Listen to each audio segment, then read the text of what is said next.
Hello and welcome to Long COVID Physio Podcast. My name is Darren Brown. I am a physiotherapist and I am living with long COVID. And today we have a very special guest with us. We have Elaine. Elaine, will you do us the honour of introducing yourself?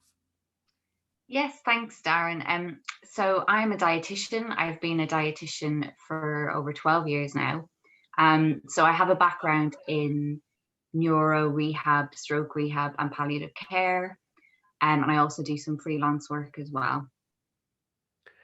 Amazing. Well, Elaine, thank you so much for being with us today as a dietitian.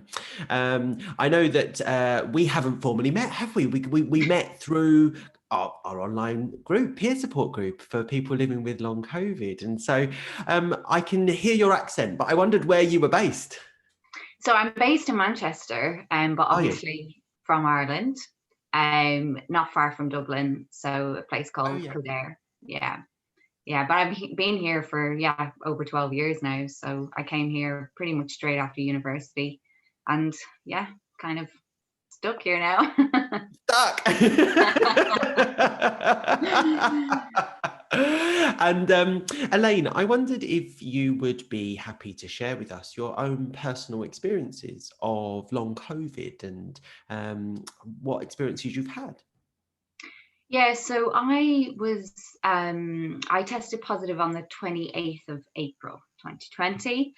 A few days before, I came down with the kind of fatigue, and then the following day I had a temperature. And luckily enough, at that point, healthcare professionals were kind of getting tested. So I had my test, and I didn't actually get the results for about 4 days. So all that time I was in bed, not feeling very well. I had the fatigue and the aches and pains. I had a temperature for a few days, and I also had sinus pain, and headache. And basically I couldn't kind of breathe through my nose for like the first kind of week or so. I've always had sinus problems, so I'm kind of used to it. But it was another level of kind of, it wasn't just like a cold. But I wasn't worried. I thought, a lot of my colleagues, a few people I'd heard of, were fine.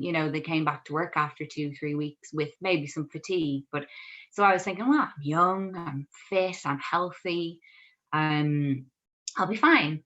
And so it continued then, the fatigue continued on for quite a long time. And the headaches and sinus pain, that was quite intense for the first 2 weeks, and then the sinuses improved a bit, and that's when I noticed my smell definitely had gone and my taste had gone as well. So I really struggled with taste and smell loss, I'd say for the first 3 months really. And funnily enough, working with patients, I've been working with patients with smell and taste loss most of my career. So I was really able to empathize with what people go through when they lose their taste and smell, and the frustration about not being able to enjoy food. And luckily my appetite was up and down. There was days where I couldn't eat, and I think for the first 2 weeks I think I had honey nut crunch cornflakes for that's all I could manage, because I needed something with texture, I needed something with sweetness.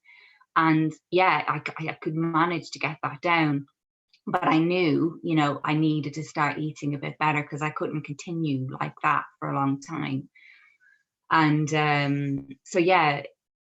I kind of thinking of taking my own advice really. So started to think about, right, what can I do to my food? What can I make better? And I'm so lucky I have a wonderful husband who's also a fantastic chef.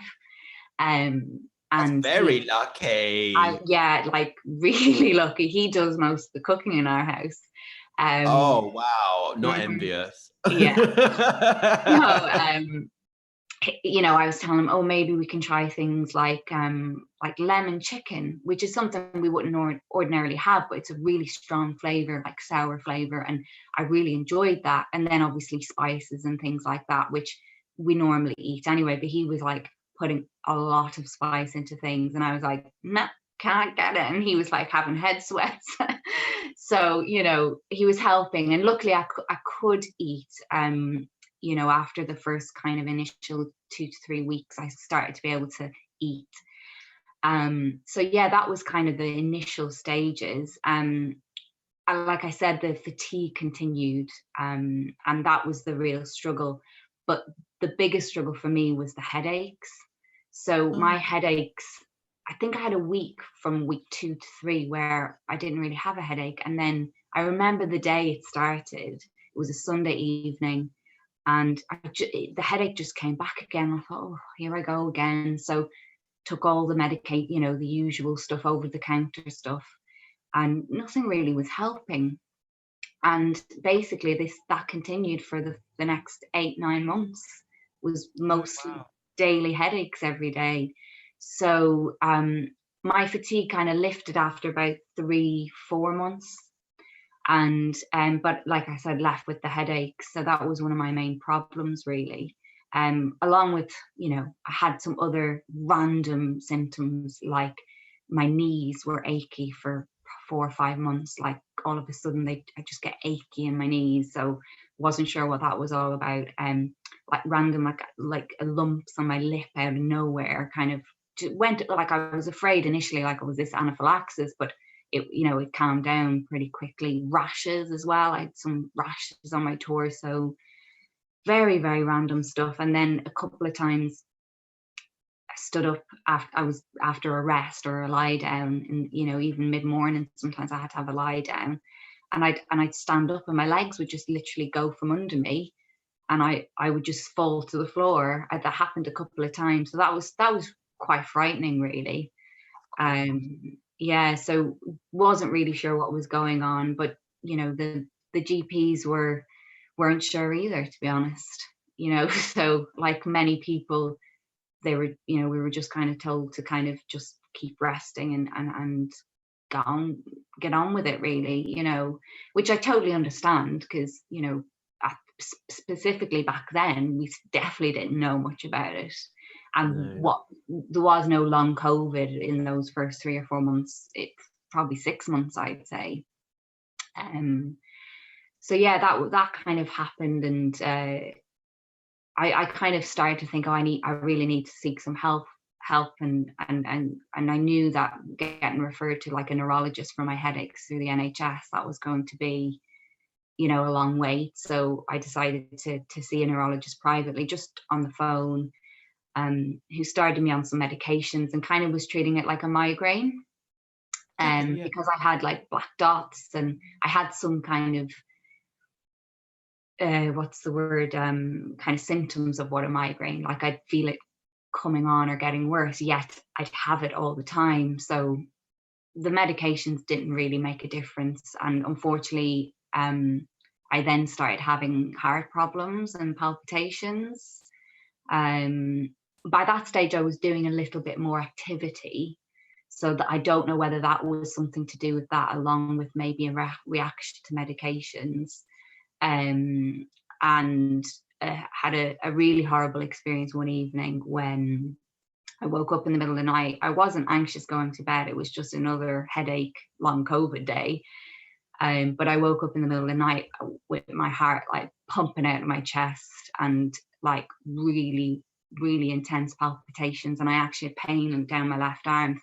So knowing what I know, I thought, is this something dangerous? So I woke my husband up quite quickly and said, I'm not well. And then I went into a state of kind of panic, I think. So that wasn't very nice. And we felt we needed to ring an ambulance. So we had the paramedics out in the middle of the night, which, thank God for them. I mean, the two women that came were just absolutely so reassuring and amazing, and did like an ECG, and just checked everything and said, it's okay. And by that stage, I think things had calmed down a bit.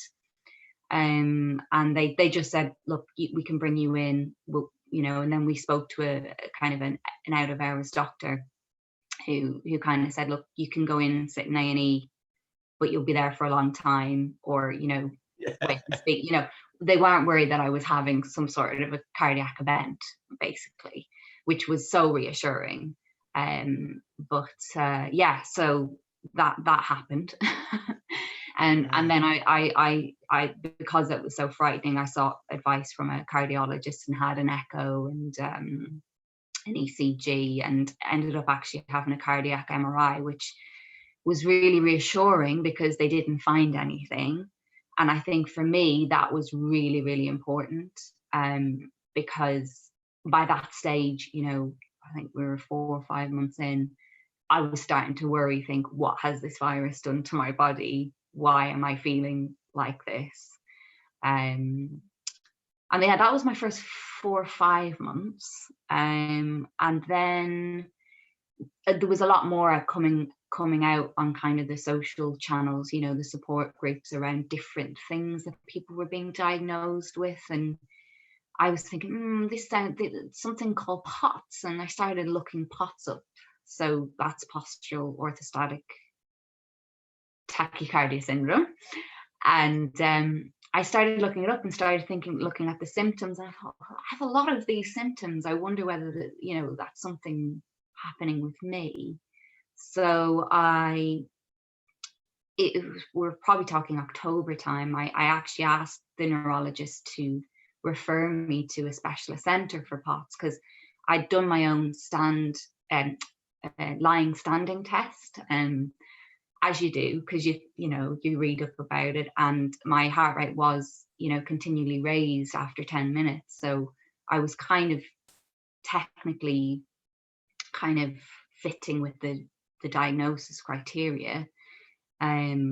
And I got referred, and I ended up in November going for a tilt table test, which I'm sure you've probably heard of that. And that was over in Sheffield. And I have to say, Sheffield Teaching Hospital, the team there were absolutely amazing. I couldn't fault the whole test and the situation. And yeah, I mean, I don't know whether you can say you failed the test, but once I was flat, and then I was vertical. I passed out within 1 minute. It was quick. I didn't even know it was going to happen because I had a headache that day, but I felt okay.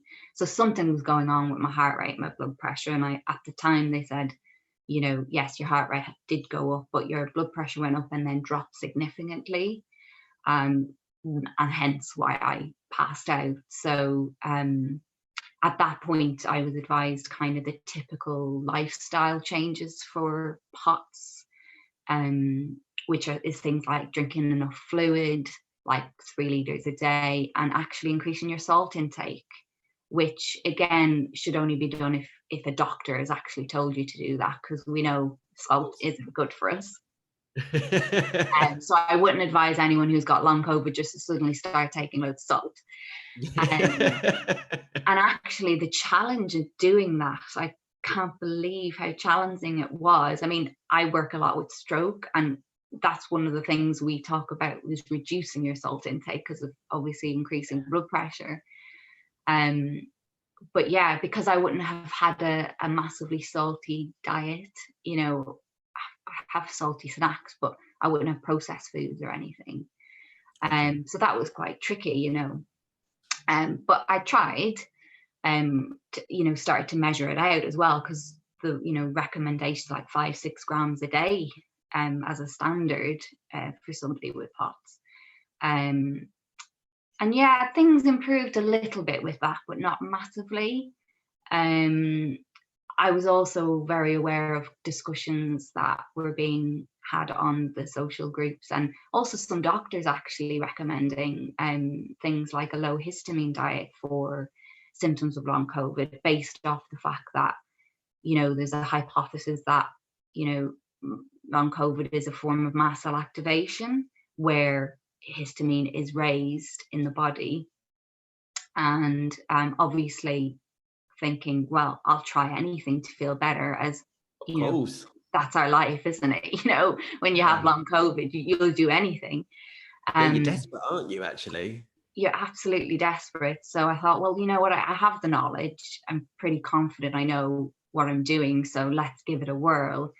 And unfortunately for me, I would say it may have helped, but it's so difficult to pinpoint whether it was definitely a help, but it could have been a help because I did improve over that time, but not to the point where I am now.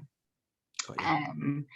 And I have to say how difficult it was, and how restrictive, and how, I would say, I'm not recommending it to someone, again, who's got long COVID, shouldn't just go out and start a low histamine diet. I think a lot of people have. And I think we need to be aware of how limited the nutrition can be within it, especially if you're already limiting other things, or if you are vegetarian or vegan. Yeah. I must admit, Elaine, like, I looked into the low histamine diet, and I don't eat meat, I can't eat gluten, and I felt like it wasn't very clear what constitutes a low histamine diet. There seemed to be differences, but like by the end of it, I felt like I'd be left with watercress, and, and I was like, I can't do that. But I've tried to limit some things, like I don't have green tea and stuff, but like, yeah, I haven't been able to really adopt it because, yeah, it feels really restrictive. Yeah, and I don't think it's, well, it's only my opinion, but I don't think it's going to be for everybody, and I don't, and it appears to help some people and not help other people. So, Yeah. I think it's important to say that just because I, as a dietitian, have tried it, doesn't mean that, everyone should go and try it. Speak to your doctor, seek support if you are going to try it, because a long-term low histamine diet could have impacts on your nutrition, your, long-term nutritional consequences as well. Very sensible. Yeah, but hopefully, as dietitians that we, I've been speaking to the food allergy specialist group of the BDA, and hopefully there will be some sort of a kind of position statement for dietitians at least, and to say, what we feel, what the evidence is, and what the advice is. But the message really is, don't go and follow this diet long term on your own, because you could be missing out. So maybe seek some support. Very important.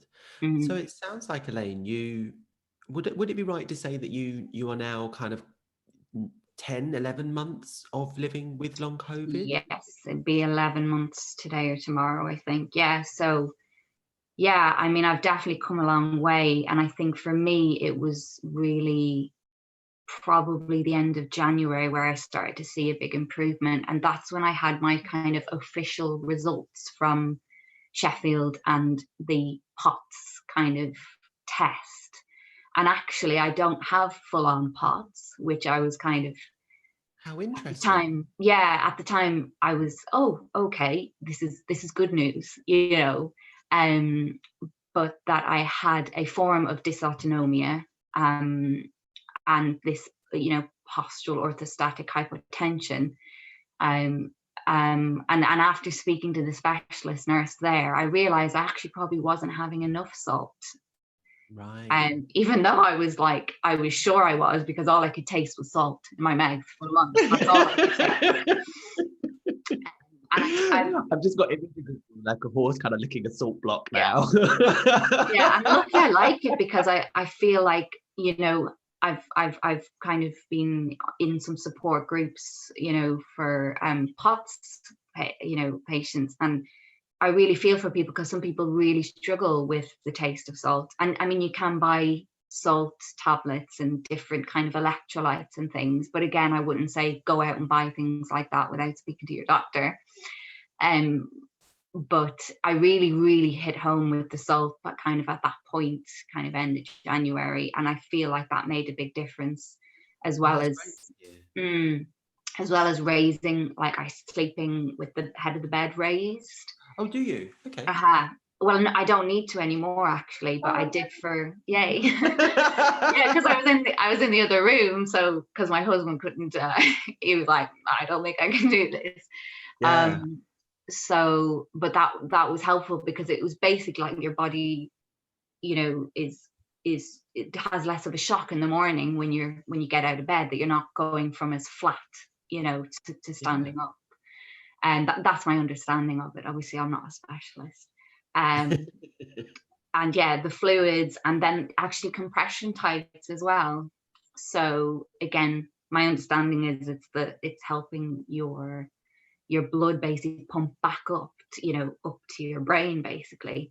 Yeah. And I felt as well at the time I had another symptom which improved with all of that is kind of like shoulder pain, and I looked into that, and again read about this something called coat hanger pain, which was Okay. about I don't know if you've heard of that before. Not familiar with that personally, but I'd love Yeah, to hear yeah, but I think it's it. common in POTS and Is it? dysautonomia, or maybe not common, but prevalent. Yeah. And yeah, it's about the blood not getting basically up to this half of your body, and it can kind of cause Oh, issues. interesting. Yeah, so like up the back of the neck, which didn't help the headaches. So That's so fascinating because I have heard some people ask recently about kind of neck and shoulder pains and yeah, not really making any sense, but it seems to be amongst people that are also reporting like always getting dizzy when they're showering, and having these type of yeah, dysautonomic type pictures. yeah. But yeah, fascinating. I didn't know of that. Yeah, well, I think it has become clear that POTS is being diagnosed post-COVID, and I think there's evidence. And for me, I was looking at case studies from America, even just one or two people being diagnosed with POTS post-COVID. So I was kind of, thinking, "Ooh, this could be me." So I'm still not back to the way I was. I mean, I would say I wasn't really fit, but I'm a naturally kind of fit person. I was running maybe 5K twice a week. I loved Zumba and, Yeah. out in the garden, doing all the kind of, I would say I am a doer. I like to be, I'm going all the time, busy. I was working 2 separate part-time roles plus doing freelance work before all of this. Mm. And I think for me, even 3-4 months in, that really not being able to get back to what I was doing and having my life kind of put on hold, I suppose, which, again happens to so many of us. That really started to affect me kind of mentally, and I started to have to deal with all of that on top of the physical symptoms as well. Luckily, I was able to do gentle yoga kind of the whole time. Oh, great. Um, nothing like bending, nothing with like head downward dog or Oh anything, yeah, because of course. that didn't help the I didn't think of that. Of course, you can't do a downward facing dog when when you're gonna faint when you do or that. headaches, or Oh I my really goodness. needed to be very careful, but it kind of gave me that focus in a day to have a little bit of, I'd get up in the morning, I'd make sure I have my fluid, my salt or whatever, and I might be able to get for a little walk, although the first few months I didn't go on walking on my own because every now and again I'd get palpitation, and even walking up the tiniest of hill, my heart would go boom boom, and it's not a very pleasant thing to experience, especially when you're used to just kind of going for a run, boom, and you're out and you're gone, and you've never had a problem with it. um but yeah, for me, how I managed it, I mean, I had amazing support from my family, my friends, my colleagues were amazing, and my husband, of course, he was always watching over me. Luckily, he was working from home the whole time, so every kind of couple of hours he'd come out of his office and come and see if I was okay. And I think if I was here on my own all that time, I think that would have been a lot harder. But as I really feel for anyone who lives on their own, having to go through what anything similar to what I've been through. Um, but yeah, having a bit of a routine for me was important. Oh yeah. Um, Getting to know when I was more fatigued. In the early days, I would crash after lunch, like properly crash. Like I'd make my lunch and then I'd just have to sit down and I couldn't move. Yeah. Um, and then I'd obviously have to go off how bad my headaches were as to what I Mm. could and couldn't do. So it was the little things, but it was just so hard to have to just sit down as well. No matter how bad you feel, you still want to be doing something. I feel that. Yeah. Yeah. That's been real tough for a lot of people, I think. Yeah. Yeah. Yeah. So yeah, luckily, and I hope this will help other people, that, I feel like I've definitely turned a corner. I returned to some part-time work Oh, great. beginning of February time. I've been really lucky with one of the jobs I have. I can work, from home. And my team have been super supportive, and kind of dabbling back in my freelance work now, which is it feels good to be getting back to feeling like me again, even Yeah. though that's certainly not running. Like, that to me is far off. I did see a physiotherapist Oh, yeah. who specializes in POTS. Actually, that was before Christmas, and that was really helpful because we talked about having to strengthen my leg muscles again to help the blood kind of pump back around my body. And so that actually did really help, because I Oh, that's think great to know. even though I was a bit deconditioned, I was still walking. So in my head, I was thinking, "Mm, I'm okay," but I wasn't doing what I was doing before, the type of exercise. So that did help. And I just can't wait for the day I can just drop everything and go for a quick run. Oh, I know. It's yeah, I'm desperate for that too, Yeah. actually. And especially with the weather getting nicer and thinking like, oh, it would just be lovely to go around the park, wouldn't it? Have a little jog and do those Yeah. things. It's a way off, but I don't know about you, but it feels like the trajectory is that of slowly improving. And so Yeah. it feels like it's there. It feels like it's on the horizon. It is Hmm. achievable. It's just Hmm. with patience and time. And I know for me, patience is the issue. Yeah. Yeah. And that was I think for me, patience with the headache was the difficult one for me, because this constant headache, I just was like, when is it going to end? And luckily it started to improve, and I still have moments, and still have, like, sometimes I'd get a little bit of a headache, but I'd go to my, like, have I drank enough, have I had enough salt, do I need to sit down, I'm still having to treat myself in that way. I can't just go, oh, everything's fine, because I know I won't feel well. And I'm still getting fatigued on the days, if I've worked quite, long. Like, I've still not done a full day's work yet, but if I've done maybe more than 5 hours, I think, yeah, like, I'm still getting fatigued. But at the same time, I keep thinking, and I think this is helpful for other people, is if you are making improvements, just think back about how you did feel at the beginning or whenever, and just think, oh, look how far I've come. Yeah. And then that kind of helps me go, right, I just have to listen to my body now. I just have to take some time. I just have to relax. Easier said than done. Yeah, not many. I've got a question for you, actually. So Mhm. your headaches, were they potentially related to the blood pressure challenges then that you were experiencing with that dysautonomia? It sounds like it, because I tried so many medications for my headaches, and none of them made any difference. Mm. Like proper migraine medications. And yeah, basically none of them made a difference. So I think the headaches are very common in POTS, and that kind of symptoms. So I think that has made a difference to them, definitely.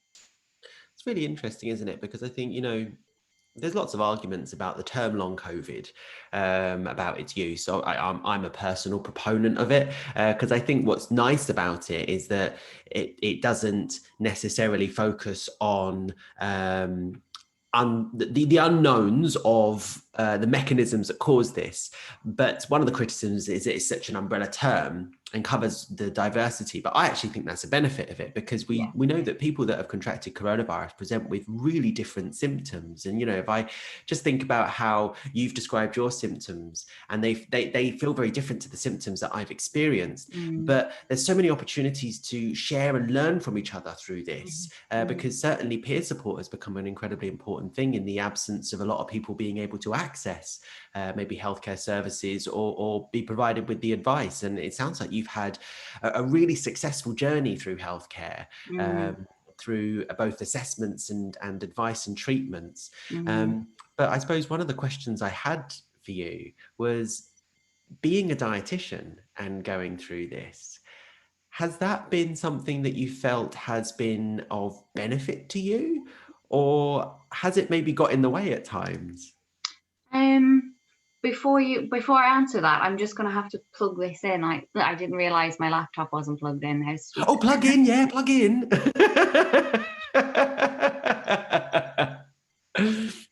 Whilst you do plug in, though, I was thinking specifically about how frequently it seems that people are reporting these type of heart rate and blood pressure challenges, and how diverse those symptoms can present. So I think it would be really interesting to hear about some of those strategies that have been successful for you. Yeah. But I suppose that really does come from as well, kind of about the diet changes. So yeah, so your Yeah. experience of being a dietitian living I with long think COVID. anyone who's in healthcare or a healthcare professional being diagnosed with something that there's no evidence for is, or like nobody knows anything about, is very like, well, I have to find out, I need to. So despite the headaches, I still did so much research online and looked, and like you say, the support groups were there too, which was very helpful because everyone was doing their own research, whether they were healthcare professionals or not, and kind of Yeah. putting things in, saying, have a think about this and have a think about. And I got some tips from those groups as well, because nobody knows everything. And actually, that just reminds me, I want to put my story on one of the groups, to say, this is my story, hopefully this might help someone else. But yeah, being a dietitian, obviously I was looking at all the nutrition things, and particularly the low histamine stuff. And yeah, it really makes you think about how nutrition, like how long COVID symptoms impacts nutrition in all sorts of ways, whether it be a poor appetite, whether it be, taste loss or changes. I know people have had random like smells and Oh things, so yeah. that would put you off eating. Swallowing problems, Mm. feeling low makes you not want to eat at all. you know um Weight gain from inactivity, I think that's going to be a big one. I've seen that a lot. Yeah, I can't fit Fatigue. into my trousers anymore.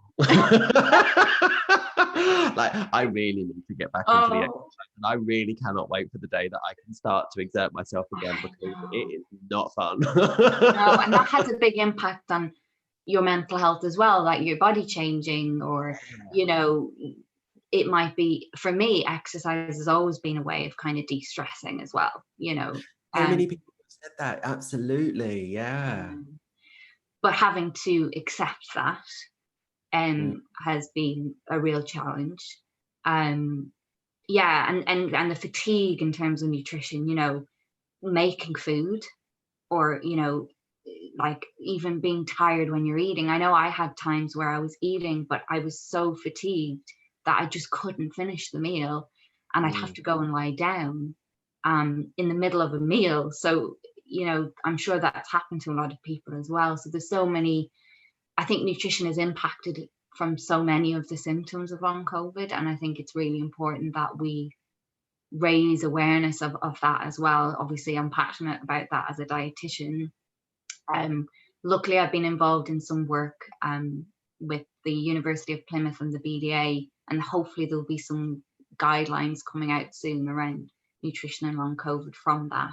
Oh, that's very exciting news. Yeah, just I think there's a kind of a lack of, there's some information online, but there's a lack of kind of more comprehensive kind of what toolkit for healthcare professionals as well, because often I think GPs don't really have time to go into the details of, oh, you're not eating very well, oh, you've lost weight. Little things that people can do to kind of improve that if they're poorly. So hopefully that will be helpful to everybody. Are you able to share maybe an insight into some of those maybe guidance points on what Yeah, might I be? think Yeah, I think it'll be a lot of what we already know, but kind of tailored to long COVID. So Got it. things around what to do, if you have a poor appetite, what are the kind of things you need to be looking out for, how, managing to eat with fatigue, Mm. tips and hints and things that we would advise anyway for anyone who's ill or who maybe has had a significant weight loss, and hopefully maybe some more information about taste and smell loss as well. Although again, I haven't seen the final work, and I think we'll just have to wait to see what Yeah, it's going to look like as well.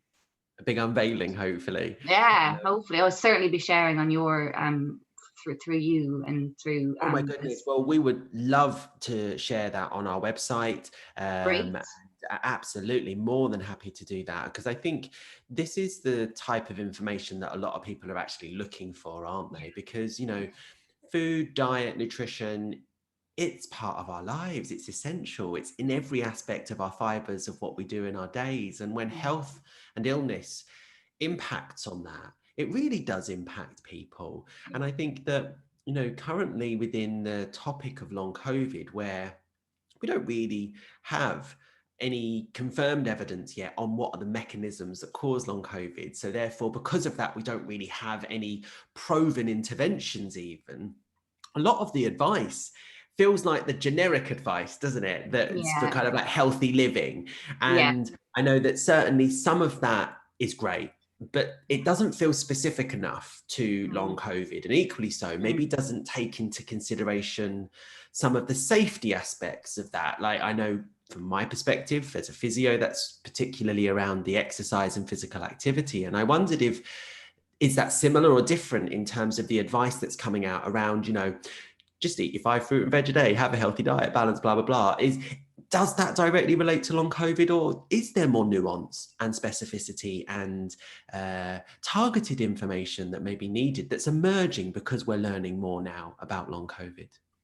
I think the key is that everybody is different, Yeah. and it is really hard to just give blanket nutrition advice, because when you think about the amount of long COVID symptoms there is, and Yes. how each and every one of them might impact on nutrition, it's really hard to just give blanket advice. And I think that's the tricky thing with any guidelines, or Yes.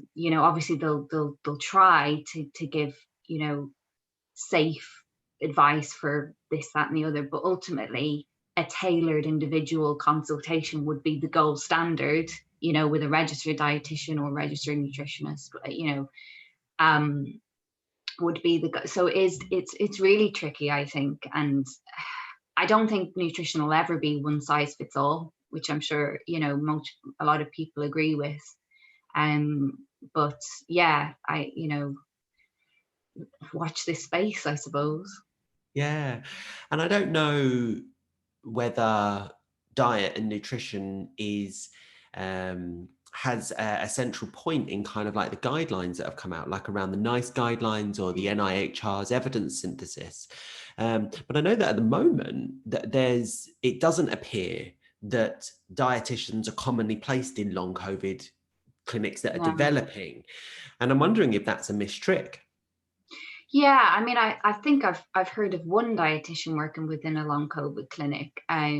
But again, not sure whether that long COVID clinic is just for people who were discharged from hospital, Mm, who are potentially on ICU. And that is kind of different in a way to what maybe you and I have experienced being at correct. home, being younger. Like we might have different problems, because maybe the hospitalized patients are more likely to suffer from real bad malnutrition, Absolutely. obviously swallowing problems, stuff like that. Whereas maybe the other long COVID cohort, maybe it doesn't have those issues. So um, I think that needs to be addressed. And I think that's the thing we need to be aware of, is the age, that it's the age range of long COVID. And unfortunately, I've been following the fact that children get long COVID too. And I think that is really, really terrible. But yeah, I'm not, yeah, I'm not sure about, how you gather all of that in for nutrition advice, all of those people, how you target everybody. Because I suppose what I'm thinking is that we know that in England, particularly, I know this is maybe very Anglo-centric, and I know there are people from all over the UK and all over the world that may watch these podcasts. We know Mm. that long COVID services are being developed, and their level of access and availability is very different in different parts of the world, where some places they may have them and other places they don't exist. Mm. And then also for the places where they might exist, they're also presenting in different ways in their role. So some places are purely in terms of assessment and signposting to other places, and other places are about management and intervention. And so I know that one of the things that seems to be becoming more and more important is how people with long COVID are going to be presenting to health services all over the show. And it's actually going to be not specialist services that maybe end up dealing with the majority of people living with long COVID and supporting them through these challenges. And so how important it is to have our wide range of health professionals engaging in these conversations and gaining these knowledge and skills, because they're going to be coming, people with long COVID are going to be coming through the doors of most healthcare professionals at some point, and it may not be a specialist service that addresses them. Yeah, and I think it's where hopefully by us having lived through long COVID, we can help in the sense of, the understanding of what it is to live with it, Yeah. and how it does affect you, whether it be through your mobility, exercise, breathing, fatigue, nutrition, and that's why it feels like a lovely thing that we're all doing, trying to raise awareness, and hopefully we can shout really loud. And I think also, thinking of the ME CFS community, how, I really never truly understood what it might be like to have ME or CFS. And I cannot compare what I've been through to what other people go through with that. But I've had a taste of it, of the lack of knowledge, the lack of understanding, the lack of, well, we don't know what to do with it. So hopefully that it might help them as well. I know I've heard people talk about that hopefully being a positive outcome of all of this.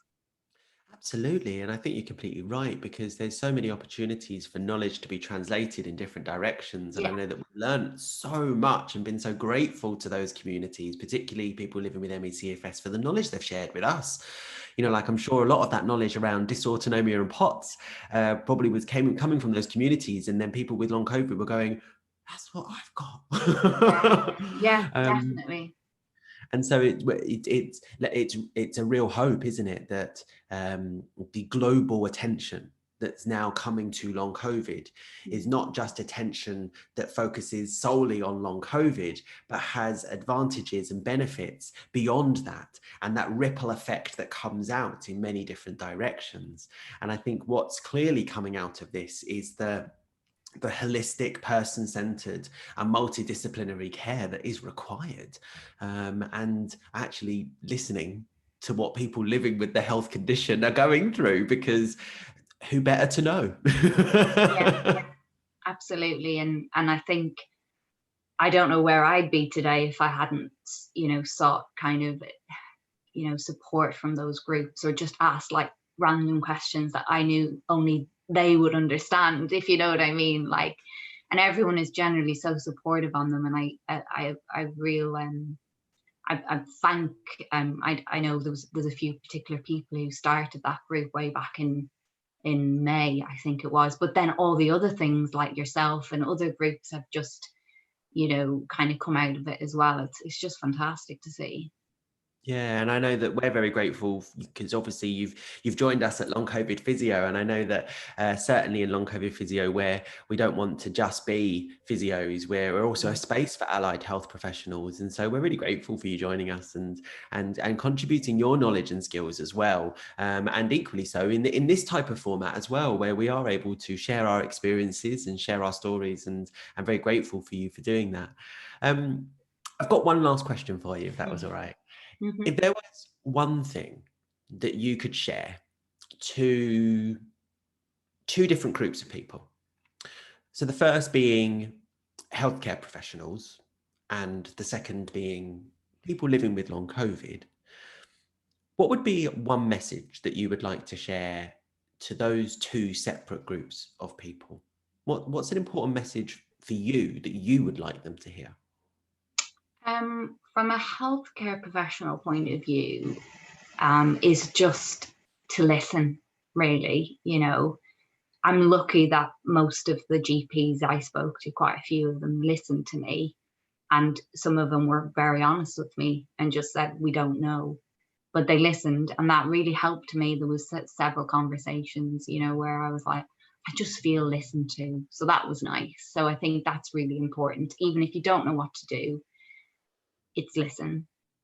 And to people living with long COVID, I would say, oh, that's a tricky one. Probably a couple of things, but I'll just Oh, say you can one have more than one.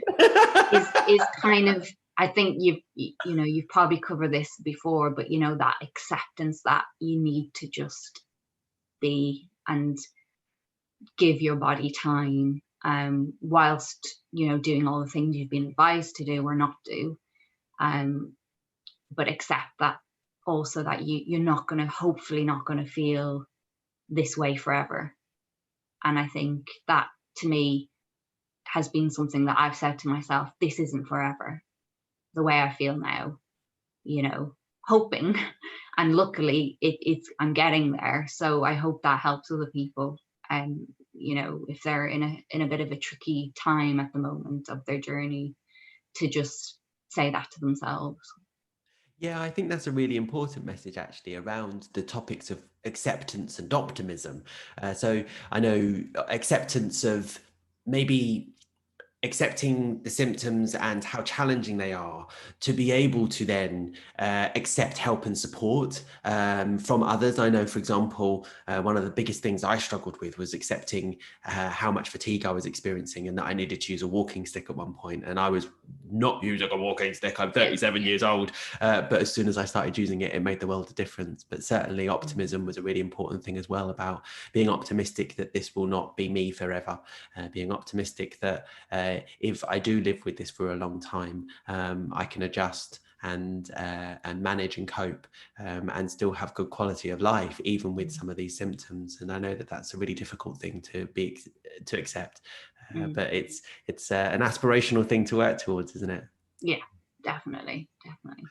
Well, Elaine, I am so grateful to you today for sharing your story, not only with me personally, but with all of us, and also your experiences of being a dietitian living with long COVID. And I am so excited to hear the new things that are going to be coming out in terms of those position statements around diet and nutrition for long COVID. So good luck with those pieces of work. It sounds like it's going to be an incredible piece of work that will be very well valued by lots and lots of people.